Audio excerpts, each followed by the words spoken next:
You gripped the M16 so hard your knuckles went white. The helicopter dropped. Your stomach lurched. Tracer rounds cut through the air below like red lightning. Someone screamed, but you couldn't tell if it was fear or the engine. The door gunner fired, the jungle erupted, and then the crew chief pointed at you and yelled, "Go! Go! Go!" November 1965, Central Highlands of South Vietnam. You are 19 years old. 3 months ago, you were in high school. Now you're sitting in a Huey, flying over hostile jungle at 120 miles per hour, about to drop into your first firefight. You don't know it yet, but you're about to become part of the first major helicopter air assault in American military history. The Battle of Drang. Vietnam Veterans Memorial Fund would redefine modern warfare. But right now, you're just trying to breathe. The turbine engine screams, the rotor blades chop the thick human air. Your uniform is already soaked through with sweat, and you haven't even landed yet. You look around the cabin. 8 other soldiers, all crammed into the Huey's belly. Most of them are your age. A couple look older, 22, 23 maybe. One kid across from me was praying, lips moving, eyes closed. Another stares at nothing, blank, gone. The door gunner leans into his M60, scanning the jungle below. His face is stone. He's done this before. You haven't. Your training at Fort Polk taught you how to fire a weapon, how to move through cover, how to follow orders. But no amount of training prepares you for this. The crew chief gave you the briefing 15 minutes ago. Your squad's mission: land in landing zone X-ray, sweep the area, find the enemy, engage. Simple. Except nothing about this is simple. The 1st Cavalry Division arrived in South Vietnam in September 1965. The entire division was built around one revolutionary idea: use helicopters to move troops anywhere on the battlefield. Fast, overwhelming, unstoppable. This was the first large-scale air assault operation in combat. And you're in it. The Huey banks hard left. Your stomach drops again. Through the open door, you can see the other helicopters in formation. 15 Hueys flying in a tight V, gunships on the flanks. Cobra helicopters swoop down to fire rockets and machine guns ahead of the troop carriers. The jungle below is endless. Thick green canopy, mountains in the distance. Somewhere down there, the North Vietnamese army is waiting. They know you're coming. They can hear the helicopters. Everyone can hear the helicopters. The crew chief taps your shoulder. He points down. You lean toward the door and look. The LZ. A small clearing, brown grass, surrounded by tree line. It looks so small. The Huey drops fast. Your hands tighten on your rifle. Your heart is slamming against your ribs. You can't swallow. Your mouth is dry. Everything is moving too fast and too slow at the same time. 30 seconds out. The door gunner opens fire. The M60 roars. Hot brass casings spray across the floor. The noise is overwhelming. You can't hear yourself think. You can't hear the crew chief yelling at you. But you see his hand, pointing. Get ready. 15 seconds. The Huey flares. The nose lifts. The tail drops. The skids are 5 feet off the ground. Grass and dust explode outward from the rotor wash. You can see the tree line. You can see movement. Muzzle flashes. They're shooting. The door gunner is still firing. Tracers streak into the jungle. Someone in another Huey is screaming over the radio. You can't make out the words. Go! Go! Go! You jump. Your boots hit the ground hard. The impact jolts through your knees. The rotor wash is deafening. Dirt and grass whip your face. You run. Head down, rifle up. You don't know where you're running. You just run. Away from the helicopter, toward the tree line, toward the enemy. Behind you, the Huey lifts off. The sound of the rotors fades, and then you hear it. Gunfire. Close. Real. Not training, not a drill. Someone is shooting at you. You drop to the ground. Your face hits the dirt. Your squad is spreading out. The platoon sergeant is yelling something. You can't hear him. Your ears are ringing. Your hands are shaking. You've been on the ground for 10 seconds. You look to your right. The kid who was praying in the helicopter is next to you. He's not praying anymore. He's staring at you, wide-eyed, terrified. You realize you probably look the same. To your left, the older soldier, the 23-year-old, is crawling forward. He motions for you to follow. You do. The grass is tall. The ground is uneven. You can hear voices, Vietnamese, somewhere in the trees, close. Your finger rests on the trigger. Your breathing is too loud, too fast. Then, the tree line erupts. Automatic weapon fire rips through the grass. The sound is nothing like the firing range. It's sharper, angrier. You press your face into the dirt. Bullets snap overhead. Someone is screaming. The platoon sergeant is shouting orders. Return fire! Return fire!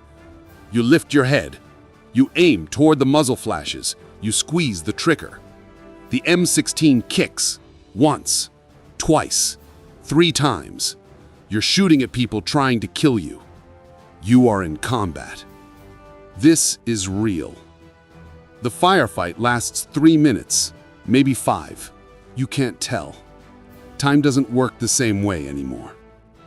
The North Vietnamese pull back into the jungle.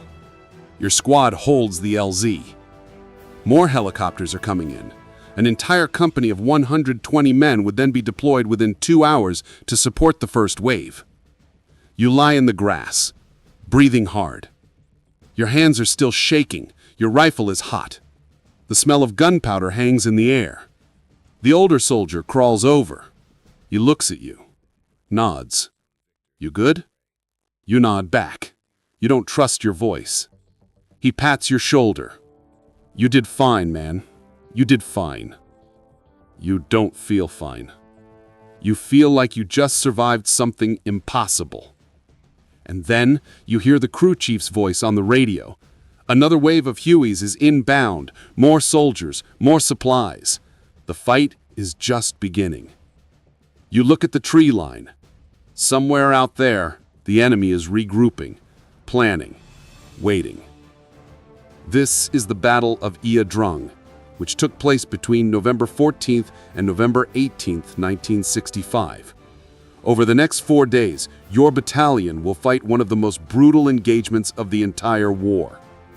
But right now, in this moment, you're just a 19-year-old kid who survived his first helicopter assault. You made it through the door. You made it to the ground. You're still alive. The helicopters keep coming. The next 72 hours are chaos. The North Vietnamese 33rd Regiment attacked at approximately noon Vietnam Veterans Memorial Fund the first day. Your battalion is outnumbered, badly. But you have something they don't: air support. The Hueys never stop.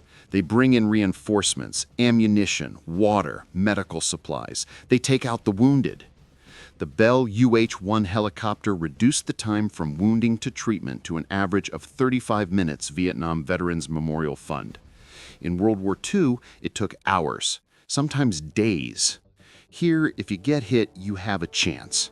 But you have to survive long enough for the medevac to arrive. The jungle is hell. The North Vietnamese soldiers know this terrain. They've been fighting here for years. They move through the trees like ghosts. They hit you, then vanish.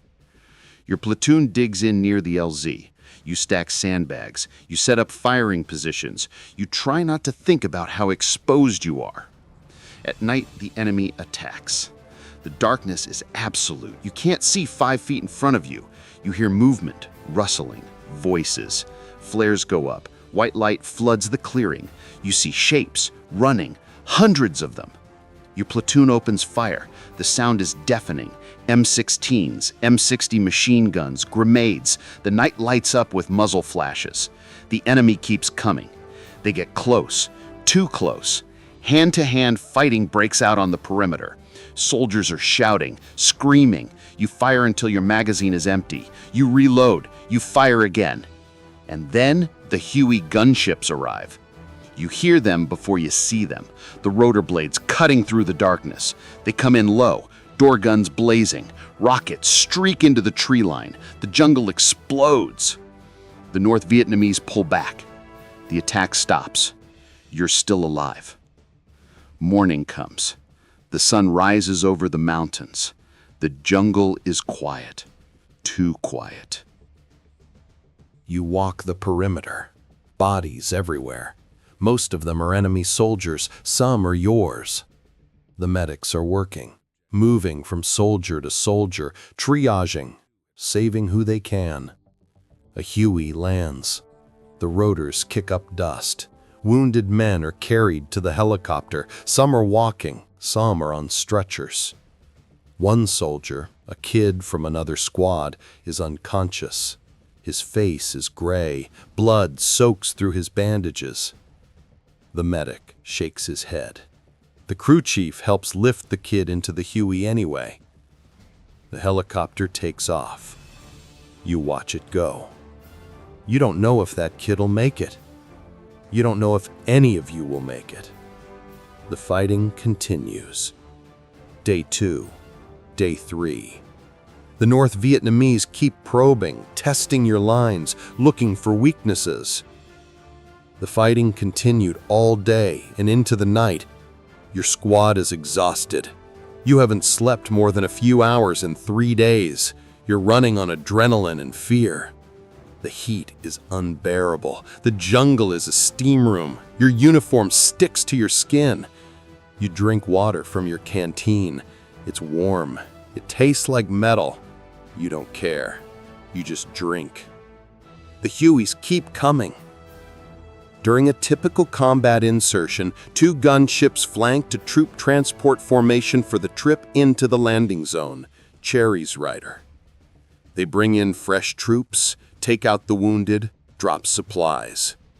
The Huey pilots are fearless. They fly into the LZ under fire, land, unload, take off, over and over. The average life expectancy of a U.S. Army helicopter pilot in combat was rumored to be only 19 minutes, the Aviation Geek Club. You don't know if that's true, but you watch them fly anyway, and you're grateful. On the 3rd day, your squad is ordered to move out. The battalion is pushing deeper into the valley, hunting the enemy, engaging wherever you find them. You move through the jungle in single file. Slow, careful. The canopy blocks the sun. The air is thick. You can barely see 10 meters ahead. Every step could be your last. Booby traps, snipers, ambushes. The enemy is everywhere and nowhere. Your squad leader signals to stop. He crouches, you crouch. Silence. And then gunfire. The ambush comes from 3 sides. Automatic weapons, RPGs, the jungle explodes around you. You drop, you fire back. You can't see what you're shooting at. Your squad is pinned down. The platoon sergeant radios for air support. 5 minutes later, you hear the Hueys. Gunships. They circle overhead. The door gunners open up. Minigun fire pours into the jungle, thousands of rounds per minute. The enemy fire slackens. Your squad moves. You run, low, fast. You don't stop until you reach cover. You made it. But not everyone did. One soldier from your squad didn't get up. The medic is working on him, trying, but you can see it in his face. It's too late. The soldier is dead. You didn't know him well. He joined the platoon a week ago, just got to Vietnam. He was 19, like you. The medvac Huey lands. They load him into the helicopter. They cover his face. The Huey lifts off. You watch it go. And you realize something. You could be next. By day 4, the North Vietnamese begin to withdraw. They've taken massive casualties. So have you. The Battle of Drang was the first major engagement during the Vietnam War Vietnam Veterans Memorial Fund. American forces held the landing zone. The 1st Cavalry Division proved that helicopter air assault tactics worked. But the cost was high. Over 300 American soldiers were killed or wounded. Thousands of North Vietnamese soldiers died. The jungle is scarred, cratered, burned. Your battalion is pulled back to base camp. You fly out on a Huey, the same way you came in. But everything is different now. You sit in the helicopter, silent, staring at nothing. The soldier next to you is the same kid who was praying on the way in. He's not praying now. He's just empty. You all are. The Huey lifts off. The landing zone shrinks below you. The jungle closes in over it. In a few weeks, you won't even be able to tell there was a battle here. But you'll never forget it. The helicopter climbs. You watch the ground fall away. You survived your first combat assault. You made it through the door, hit the ground, fought, survived. But something inside you changed. 3 months ago, you were in high school, worrying about tests, girls, football games. Now you know what it's like to kill someone, what it's like to watch someone die, what it's like to wonder if the next bullet has your name on it. You're 19 years old, and you're a combat veteran. The 1st Cavalry Division became the Army's first division-size unit to engage the enemy and spent over 2,000 days in South Vietnam Army. The helicopter war was just beginning. Over the next 8 years, nearly 12,000 helicopters saw action in the Vietnam War history. The troops had been training and working together and testing the helicopters in war games for over a year, Knights of Columbus, before Drang. But no amount of training prepares you for the real thing. You learned that in the first 10 seconds on the ground. Years later, you'll still hear it. The sound of the helicopter blades, the thump of boots hitting dirt, the crack of gunfire. You'll close your eyes and you'll be back there, 19 years old, heart pounding, hands shaking, standing in that clearing, watching the Hueys come in, wondering if you'll survive the next 5 minutes. The Battle of Drang changed the war in Vietnam. It proved that helicopter air assault tactics could work, that American forces could engage the enemy anywhere, anytime. But it also proved something else. This war was going to be brutal. The North Vietnamese weren't going to quit. They would fight, they would die by the thousands, and they would keep coming.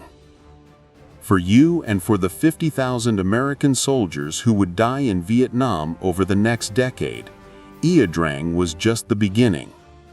But on that helicopter ride out, you didn't know any of that yet. You just knew you survived. You made it through your first combat assault. You made it through the door. And that was enough. The Vietnam War was called the Helicopter War for a reason. Those machines changed everything. The way battles were fought, the way soldiers were saved, the way wars were waged.